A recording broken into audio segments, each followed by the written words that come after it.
नमस्कार, मैं हूं आपके साथ मयंक मिश्रा। आज 9 तारीख है। देखिए, इस वीडियो की शुरुआत मैं आज अली खामेनी साहब की याद के साथ करना चाहता हूं। मैं अक्सर ये बात कहता हूं कि अली खामेनी साहब जो हैं वो न सिर्फ ईरान के सुप्रीम लीडर थे, बल्कि वो एक बेहतरीन मिलिट्री कमांडर भी थे। और ये उनकी वजह से ही, उनका जो विजन था उसकी वजह से ही आज ईरान अपने दम पर अमेरिका और इजराइल दोनों को मात दे रहा है, दोनों को हरा रहा है। देखिए, ये जंग ईरान जीत चुका है, अब इसमें कोई शक नहीं है किसी को। लेकिन इसके पीछे जो सबसे बड़ा बुनियाद कहते हैं, जिसे इस जीत की जो आधारशिला है, वो अली खामेनी साहब ने रखी। वो ये बात जानते थे कि दुश्मन हमला करेंगे और इससे कैसे निपटना है। ये जो विजन था उनका, जो दूरदृष्टि थी, जो दूर की सोच थी, उसी का नतीजा है कि आज ईरान अकेला, देखिए, अमेरिका और इजराइल दोनों पर भारी पड़ गया है। अब हॉर्मुज में तो ट्रंप बुरी तरह फंस गए, उसकी भी चर्चा करूंगा। लेकिन ये शुरुआत मैंने ये अली खामेनी साहब की जो विजन से की है, इसकी चर्चा क्योंकि मैं ये भी बताता हूं आपको। देखिए, जिस दिन अली खामेनी साहब की शहादत हुई थी, उस दिन पहले तो मैंने सोचा था मैं अब कभी वीडियो बनाऊंगा ही नहीं। लेकिन फिर मेरे कई दोस्तों ने कहा, मैं एक बार बात ये बता भी चुका हूं कि मेरे कुछ मित्रों ने कहा कि अगर आप सच्चाई नहीं बताएंगे तो ये कैसे पता चलेगा कि ईरान की जीत हो रही है, या आप हकीकत कैसे सामने आएगी, आप इसलिए वीडियो ज़रूर बनाते रहिए। मैंने वो बात आगे बढ़ाई। लेकिन उसी दिन मैंने एक वादा किया था अपने आप से भी और अली खामेनी साहब से भी कि जब तक पत्रकारिता होगी पूरी सच्चाई के साथ होगी। वो तो होती ही हमेशा, लेकिन जो विजन अली खामेनी साहब ने जंग में या ईरान के लिए अपनाया, वही विजन हम पत्रकारिता में भी मैं कोशिश करूंगा कि हमेशा अपनाने की कोशिश करूं। और आज का ये वीडियो उसी अली खामेनी साहब की विजन वाली जो बात है, उसी से मैं आगे बढ़ाना चाहता हूं। देखिए, यहां पर आपको वो चीजें मिलेगी जो मीडिया में कहीं नहीं मिल रही हैं। कैसे बात, आज का वीडियो कैसे अली खामेनी साहब के विजन से लिंक है, मैं आपको बताता हूं। देखिए, एक बहुत बड़ी मीटिंग हुई है इजराइल में। ये मीटिंग हुई है इजराइल में, जिसके बारे में अगर मैं आपको जानकारी दूं, देखिए, US central command chief general Brad Cooper paid a brief visit to Israel on Saturday, holding talks with senior military officials of Israel. Cooper met with Israel Chief of Staff Lieutenant General Eyal Zamir and other senior military officials during the visit. CENTCOM के chief Brad Cooper की meeting होती है, वो Israel जाते हैं। Israel जाके उनकी meeting होती है इजराइल के chief of staff general Eyal Zamir के साथ। ये वो मीटिंग थी जो अभी करीब 12 घंटे पहले हुई है। इस मीटिंग में यह तय हो गया है कि ईरान को लेकर अमेरिका और इजराइल की अगली रणनीति क्या होगी। और जो खबरें आ रही हैं, देखिए, जो खबरें बता रही हैं वो मैं इजराइल के जो सोर्सेज बता रहे हैं उन्हीं के हवाले से ये खबर बता रहा हूं। बताया ये जा रहा है, ऐसी चर्चाएं हैं कि अमेरिका ईरान पर जैसे ही हमले रोकेगा, उसके बाद इजराइल की तरफ से ईरान पर हमले शुरू किए जाएंगे। और ऐसा बताया जा रहा है कि इस मीटिंग में इस तरह की एक बड़ी रणनीति तय हुई है। देखिए, आपको ऐसा लग सकता है कि फैसले जो हैं वो पॉलिटिकल लीडरशिप लेती है, कि डोनाल्ड ट्रंप कुछ फैसला कर रहे हैं या नेतन्याहू फैसला कर रहे हैं। लेकिन देखिए, जो असली फैसले होते हैं वो बिहाइंड द सीन होते हैं। जो ये एडवाइजर्स होते हैं या जो बड़े मिलिट्री कमांडर्स होते हैं, अगर अमेरिका की तरफ से बात की जाए तो सेंटकॉम के चीफ हो गए ब्रैड कूपर, या chief of joint staff Dan Caine हो गए। ये ऐसे एडवाइजर्स जो हैं वो तय करते हैं जंग कैसे होगी, कब हमले होंगे, क्या प्लान रखा जाए। इजराइल की तरफ से देखिए नेतन्याहू फैसले करता है, लेकिन हमले किस तरह से होंगे, ये सब पूरा जो प्लान है वो इयाल जमीर जो है चीफ ऑफ स्टाफ, ये तय करते हैं।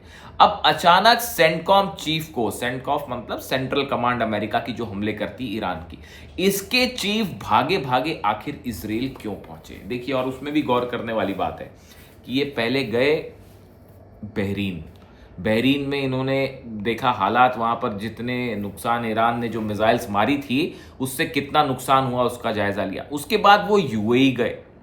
ये भी गौर करने वाली बात है। सेंटकॉम चीफ का यूएई जाना, देखिए यही वो विजन वाली बात है जो मैं आपसे कह रहा था ना, अली खामनेई साहब का विजन, वो इस बात को जानते थे आगे क्या होगा। तो जो चीजें आगे होने वाली हैं उसके बारे में एक एक छोटी छोटी जानकारी रखना, कौन किससे मिल रहा है, कौन से हथियारों का इस्तेमाल हो रहा है, कहां से दागे जा रहे हैं, कितना डिस्टेंस ट्रेवल कर रहे हैं, हॉर्मूज में जहाजों की क्या स्थिति है, हमले किस तरह से किए जा रहे हैं, किसके क्या बयान आ रहे हैं। जब आप इसको एनालिसिस करते हैं, इसकी पूरी जानकारी रख के जब मैं दर्शकों तक अपनी बात पहुंचाता हूं, तो यह जिम्मेदारी के साथ की गई पत्रकारिता होती है और वो जर्नलिज्म होता है जो आपको कहीं और नहीं मिलेगा। या मैं ऐसा कोई दावा नहीं कर रहा, लेकिन आपको वो बात बताने की कोशिश है जो इनसाइड स्टोरी है, ताकि हकीकत आपके पास आए। अब ये यूएई क्यों गए ब्रैड कूपर साहब? क्या देखिए हो क्या रहा है कि हॉर्मूज में अमेरिका फंस गया है, डोनाल्ड ट्रंप फंस गए हैं। 3 बयान आए हैं ईरान की तरफ से। मैं अगर शुरुआत करूं अब्बास अराक्ची साहब से, अब्बास अराक्ची साहब ने बात साफ कर दी है कि अब हॉर्मूज से निकलने का जो नया रास्ता है वही अपनाया जाएगा। यानी अगर अमेरिका सोचता है कि पुराने वाली स्टेज में हॉर्मूज चला जाए तो अब वो नहीं जाएगा। आप ईरान पर हमले करिए, बच्चों को मारिए, वहां पर शहीद करिए, ईरान के सुप्रीम लीडर को शहीद करिए। आपने इतने शहरों पर हमला करके ईरान का इंफ्रास्ट्रक्चर जो है वो उसको नुकसान पहुंचाया, बेगुनाह लोगों का खून बहाया। उसके बाद अब ईरान हॉर्मूज नहीं खोलेगा और खुलवाना है, दम है तो आके खुलवा लो हॉर्मूज। जिसमें दम है वो आके खुलवा ले हॉर्मूज। खुलवा पा रहा अमेरिका हॉर्मूज? नहीं खुलवा पा रहा साहब। हकीकत सिर्फ ये है, जो मैरीटाइम वॉरफेयर समझते हैं, आप देख लीजिए अमेरिका का क्या हाल है। अमेरिका के जनरल्स बोल चुके हैं कि अब और एयर स्ट्राइक नहीं कर सकते, पलट के मारेगा, इतना बुरा मारेगा कि मुंह छुपाने की जगह नहीं बचेगी। यह हकीकत है साहब। तो अब हो क्या रहा है, अब आप इसको कोरिलेट करके देखिए। पहले तो ये बयान की चर्चा हो जाए। अब्बास अराक्ची साहब ने कहा साहब नया पुराना रास्ता भूल जाइए, आप वो पुराने स्टेट में हॉर्मूज नहीं जा रहा। बात नंबर 1, नया रास्ता जो ईरान बताएगा वहीं से ही शिपिंग होगी। नया रास्ता मतलब ईरान के साइड से एंटर करो, ओमान के साइड से एग्जिट करो, जो बीच वाला रास्ता है वो नहीं खुलेगा। अब्बास अराक्ची साहब की तरफ से ये बात साफ कर दी गई। क्यों नहीं खुलेगा? माइंस बिछी हुई हैं, माइंस ईरान नहीं हटाएगा। ये पूरा जो साजिश चल रही है, ये वो किसी तरह से कोशिश है कि जो समंदर में माइंस बिछी हुई है उसको ईरान हटा ले। और एक बार वो माइंस हट गई वहां से, उसके बाद देखिए रैपिड अटैक करने में टाइम नहीं लगता। तो वो जब तक माइंस बिछी है तब तक हॉर्मूज नहीं खुल, वहां फिर आप मिलिट्री ऑपरेशन नहीं कर सकते, क्योंकि मिलिट्री ऑपरेशन करने के लिए आपको उस एरिया से गुजरना पड़ेगा जहां पर माइंस बिछी है। वहां पे कैसे आप जहाज लेके जाओगे बताओ? तो वहां पे ये कोशिश साजिश ये है, लेकिन वो ईरान एक कदम आगे चल रहा है, वो हटाएगा नहीं माइंस। उसके अलावा अब नया बात आ गई है, ईरान की तरफ से कह दिया गया है, अब्बास अराक्ची साहब की तरफ से कह दिया गया है, नई शर्तें रख दी गई हैं हॉर्मूज खोलने को लेकर। कहा गया है पहले मुआवजा दीजिए, जो नुकसान पहुंचाया है हमारा मुआवजा दीजिए, ये जो जहाज लेके खड़े हैं यहां से वापस निकलिए, उसके बाद हॉर्मूज खोला जाएगा। यानी अब अपनी शर्तों पर ईरान बात करेगा। वो टाइम चला गया जब डोनाल्ड ट्रंप अपनी शर्तें लगा रहे थे, अमेरिका शर्तें लगा रहा था, यूरोप जो है वो सैंक्शंस लगा रहा था, तरह तरह के लगाते रहिए। वो कल फिर सैंक्शंस लगा दिए, अमेरिका ने नए सैंक्शंस जो है वो ईरान पर लगा दिए, बढ़ा दिए हैं। जो 1996 का एक्ट था उसके तहत जो सैंक्शंस लगे थे उसको अब 2030-31 तक बढ़ा दिया, ऐसा कुछ कर दिया, उसको बढ़ा दिया। कोई फर्क नहीं पड़ता, ईरान को जो करना है कर लो। यानी अब ईरान ने हॉर्मूज खोलने के लिए अपनी शर्तें रख दी हैं। बात नंबर 1, ये बड़ी माइन्यूट डिटेल्स हैं, जरा समझिए इस बात को। दूसरा जो बयान है, आईआरजीसी के प्रवक्ता हैं हुसैन मोहिबी साहब, इनकी तरफ से बयान आया, ये और भी इंटरेस्टिंग बयान है। इन्होंने कह दिया है कि ओमान से जो हमारी बातचीत हो रही है ईरान की, इसका हॉर्मूज खोलने ना खोलने से कोई लेना देना नहीं है। देखिए ये बहुत बड़ा डेवलपमेंट है, इसको माइन्यूटली समझिए। वो ये कह रहा है, ये बार बार डोनाल्ड ट्रंप क्या कह रहा था, ये कह रहा था कि बस अब ओमान से डील होने वाली है, जेडी वेंस क्या ओमान से डील हो जाएगी, बस हॉर्मूज खोल देंगे। उनको असल में भागने की पड़ी है, उनको ये समझ नहीं आ रहा कि यहां से कैसे निकला जाए, हॉर्मूज है बंद।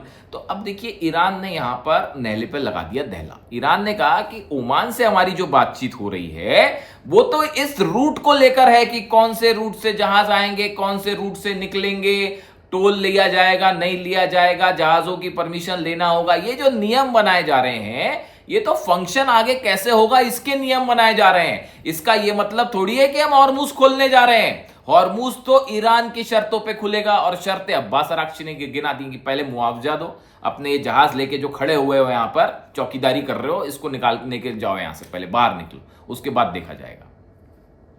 तो अपनी शर्तें लगा दी और मुआवजे वाली कंडीशन भी डाल दी।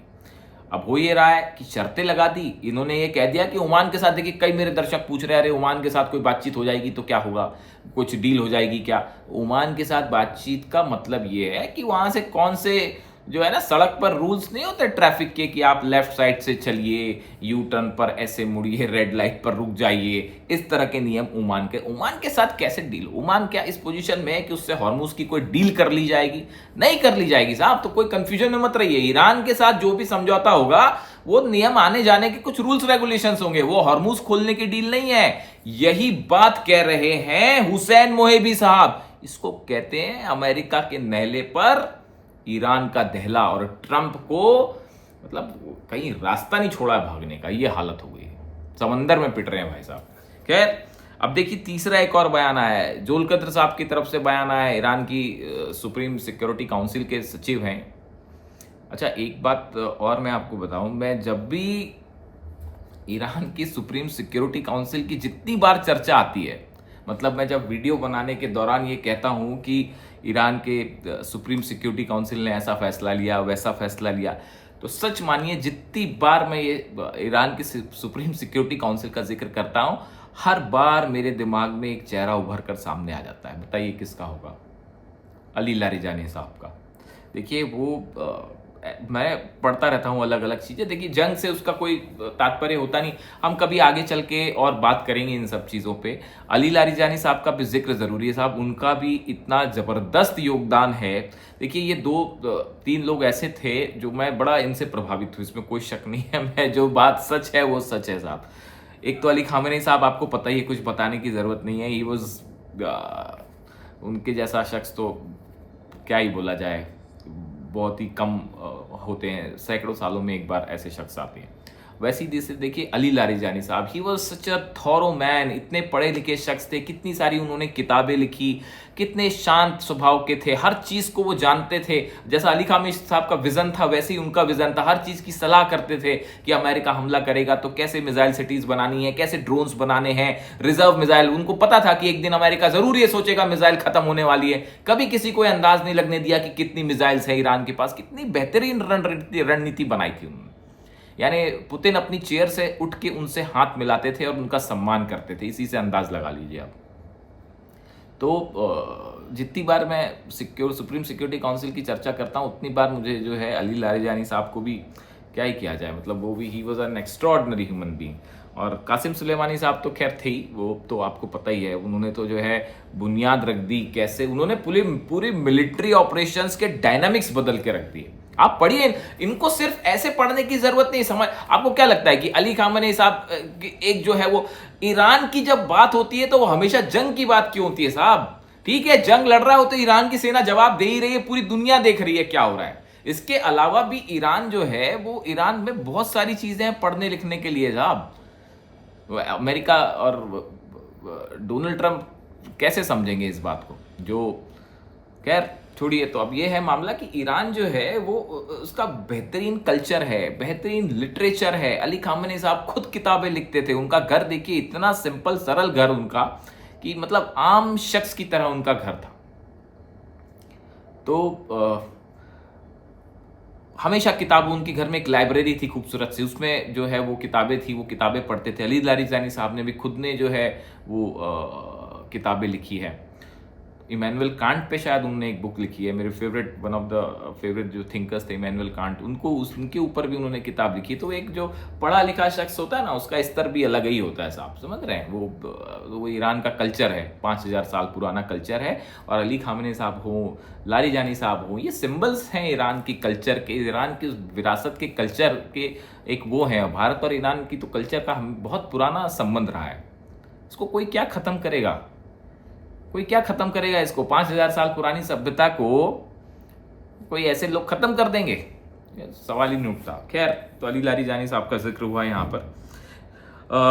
तो देखिए जोलकद्र साहब जो हैं सेक्रेटरी जो हैं, इनकी तरफ से बयान आया कि अमेरिका अपना पहले ये अपना बात करने का रवैया बदल दो साहब। जो आप धमकियां देते फिरते हो कि अब ईरान को हम खत्म कर देंगे, डेसिमेट कर देंगे, ऑब्लिटरेटेड, ये जो नए नए शब्द खोज रखे आपने कि ईरान को ऐसा कर देंगे वैसा कर देंगे, ईरान तबाह हो गया, ये हो गया। पहले तो तमीज से बात करना सीखो, ये कहना है ईरान का। ये जो धमकियां दे रहे हैं आप कि एक बयान में आप कह रहे हैं कि अच्छी बात हो रही, फिर उसी में 1 मिनट बाद कह देते हैं कि जो हम ईरान को खत्म कर देंगे। इससे वाहियात डिप्लोमेसी नहीं हो सकती, इससे वाहियात नीति नहीं हो सकती। मतलब मैंने तो साहब, मैं 20 साल से इंटरनेशनल रिलेशंस पढ़ रहा हूं, फॉरेन पॉलिसीज पढ़ रहा हूं, पूरे दुनिया की फॉरेन पॉलिसीज पढ़ रखी मैंने।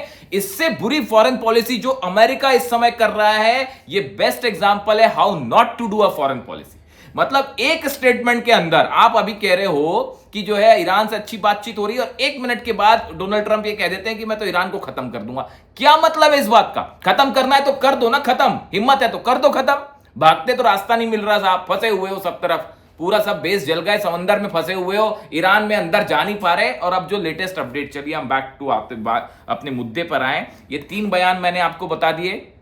अब्बास अराक्ची साहब ने क्या लिया, पहला मुआवजा दो, अपने यहां से फोर्सेस हटाओ, उसके बाद हॉर्मुज खुलेगा। उसके अलावा जोलकद्र साहब कह रहे हैं तमीज से बात करिए, पहले अपनी बातचीत ये जरा सम्मान से बात करना सीख जाओ अगर किसी तरह की बातचीत करनी है तो।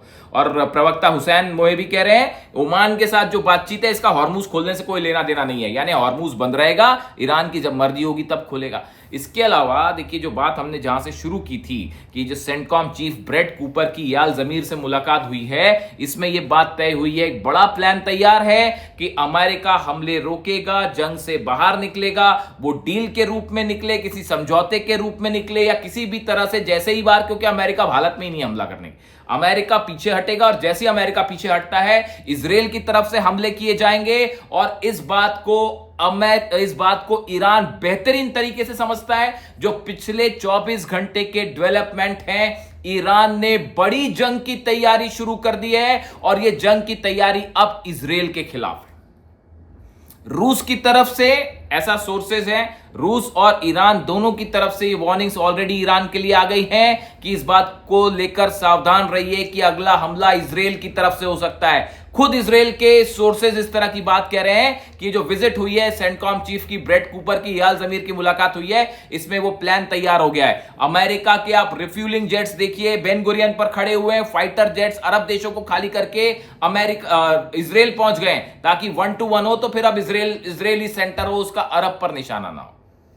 लेकिन ईरान क्या सोचते हो आप, इजराइल हमला करेगा तो यूएई बच जाएगा, दुबई बच जाएगा, वो तो वैसे ही निशाने पे रहेंगे। हॉर्मुज में फिर एक जहाज जल गया है, और हुतीज ने फिर बड़ा हमला कर दिया है सऊदी फोर्सेस के, अलाइंड फोर्सेस जो हैं यमन में, उनके ऊपर। तो देखिए हालात अब ऐसे है कि एक बड़ा, और देखिए सबसे जो थंब है उसकी चर्चा सबसे आखिरी में हो रही है। ईरान ने अपनी मिसाइल्स, खास तौर पर खैबर मिसाइल्स, अपनी सुरंगों से निकाल के इजराइल की तरफ तैनात कर दी हैं, इस अंदेशे में कि अगला हमला इजराइल की तरफ से होने जा रहा है। बड़ी जंग की तैयारी में है ईरान की सेना। देखिए हॉर्मुज में कुछ नहीं होने वाला, हॉर्मुज में फंस गए डोनाल्ड ट्रंप, तो अब क्या हो सकता है? हो सकता है इजराइल की तरफ से हमला हो, जैसा सोर्सेज बता रहे हैं। 100 से ज्यादा खैबर मिसाइल्स अलग अलग शहरों पर तैनात करके, यहां तक कि डिमोना पर भी, इजराइल के न्यूक्लियर साइट डिमोना के ऊपर खैबर मिसाइल्स रेडी कर ली गई हैं हमले के लिए। अगर इजराइल की तरफ से हमले न्यूक्लियर साइट्स पर होते हैं ईरान की, जिसका अंदेशा है, फाइटर जेट्स हमले करते हैं बुशर पर, नतांज में, फोर्दो में, तो नतीजा है डिमोना पर खैबर मिसाइल्स निशाने के साथ तैयार है।